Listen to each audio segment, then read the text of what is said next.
పవన్ కళ్యాణ్ గారు ఇప్పుడు మీ అబ్బాయి మీ సొంత అబ్బాయి అని ఫీల్ అవుతున్నారు మీరు. అంటే ఎందుకని ఆయన మీద అంత నమ్మకం ఎందుకని మీకు? పవన్ అన్న అంటేనే మాకు చాలా అభిమానం. అది ఎలా అంటే ఇప్పుడు వచ్చింది కాదు, అది ఇప్పుడు పార్టీ తరపుననే అనుకుంటున్నారేమో అభిమానం, అలా కాదు. మా చిరంజీవి అన్న మాకు ఒక తెలిసిన కాడి నుంచి మా చిరంజీవి అన్నకి ఎంత మేము ప్రాధాన్యత ఇచ్చాము, ఇప్పుడు మా పవన్ అన్నకు కూడా అంత ప్రాధాన్యత ఇస్తా. సినీ రంగంలోనే మా అన్న అని అంటే మాకు చాలా ఇష్టం అన్నమాట. ఇప్పటం ఆవిర్భావ సభకి మీటింగ్కి మా ఊళ్ళందరూ కలిసి పొలాలు 35 ఎకరాలు ఆవిర్భావ సభకి ఇచ్చినందుకు అది మనసులో పెట్టుకొని అవతల పచ్చివాతి పార్టీ వాళ్ళు వచ్చి మా 50 ఇళ్ళను కూల్చివేశారు. కూల్చివేస్తే అది తెలిసిన అన్న షూటింగ్లో ఉన్నాడు. అది ఎప్పుడైతే తెలిసిందో షూటింగ్లో నుంచి కూడా ఆవంతినే పరిగెత్తుకుంటా వచ్చి ఇక బైబర్స్ దాకా వచ్చేటప్పటికి, మంగళగిరి బైబర్స్ కాడికి వచ్చేటప్పటికి అక్కడి నుంచి పోలీసులు ఆపేశారు. మాకు అనుమతి లేదు, మాకు ఏది రాలేదు, నువ్వు వెళ్ళడానికి వీలు లేదని అంటే 3 కిలోమీటర్లు ఇప్పటం అంటే ఏంటో తెలీదు పక్క ఊరోళ్ళకి.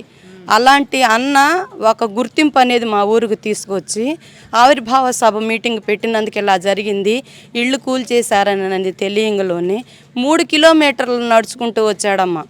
కారు దిగి అనుమతి ఇవ్వలే పోలీసులు, మాకు రాలేదు, మీరు వెళ్ళటానికి వీలు లేదని అడ్డు పెడితే, అడ్డు పెట్టినా కానీ కూడా అక్కడ ఆపదలో ఉండారు.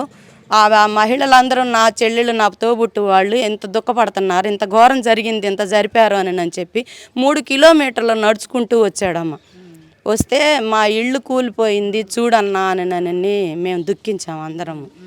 దుఃఖిస్తే అమ్మ నేనున్నాను, మీరు భయపడవాకండి అని చెప్పి ఆవిర్భావ సభ మీటింగ్కి పెట్టినందుకు మా గ్రామం తరపున 50 లక్షలు ఇచ్చాడు మొన్న. అది ఇచ్చింది కాక ఇళ్ళు కూల్చేశారు, నా వల్లే నా తోబుట్టులు ఎలా నష్టపోయారు అని ఇంటికి 1 లక్ష రూపాయల కాడికి ఇచ్చాడమ్మ. ఇంటికి 1 లక్ష రూపాయల కాడికి ఇచ్చి మమ్మల్ని ఎంతగానో ఆదుకొని ఆదరిస్తున్నాడు తన కష్టార్జితంతో. ప్యాకేజీ మాత్రం మా అన్నది కానే కాదు. ప్యాకేజీ అనే వాళ్ళకి స్టిక్కర్లు వేస్తాం, ఇక త్వరలో వచ్చేసింది అది.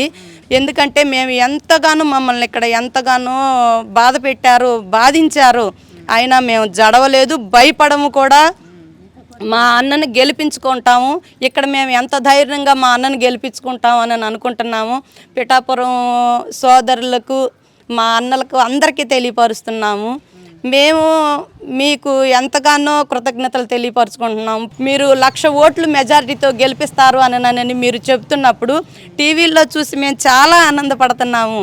ఎందుకంటే అంత నమ్మకాన్ని అన్న కల్పించాడు. శ్రీ పార్థా వల్లభుడి సాక్షిగా అని అక్కడ పార్థా వల్లభుడు అక్కడ నివసించి ఉన్నాడని వారాహి పెద్దమ్మ వాహనంతో నడిపించుకుంటూ తినకోకుండా అన్న ఆ ఊరు అంతటికి నడిపిస్తున్నాడు. ఎంతో మేలు జరిగిద్ది. ఏమీ లేని మా ఊరికి ఇంత మేలు చేసిన అన్న మీ ఊరికి, మన పిఠాపురానికి ఖచ్చితంగా మేలు చేస్తాడు. అన్న గెలిచిన తర్వాత మేమందరం వస్తున్నాము, కోలాటం ఆడుతున్నాము మేము అక్కడికి వచ్చి. ఎందుకంటే ఈ ఆనంద వ్యక్తం భావన మేము తెలియపరుస్తున్నాము. అన్న జై జనసేన, జై జనసేన.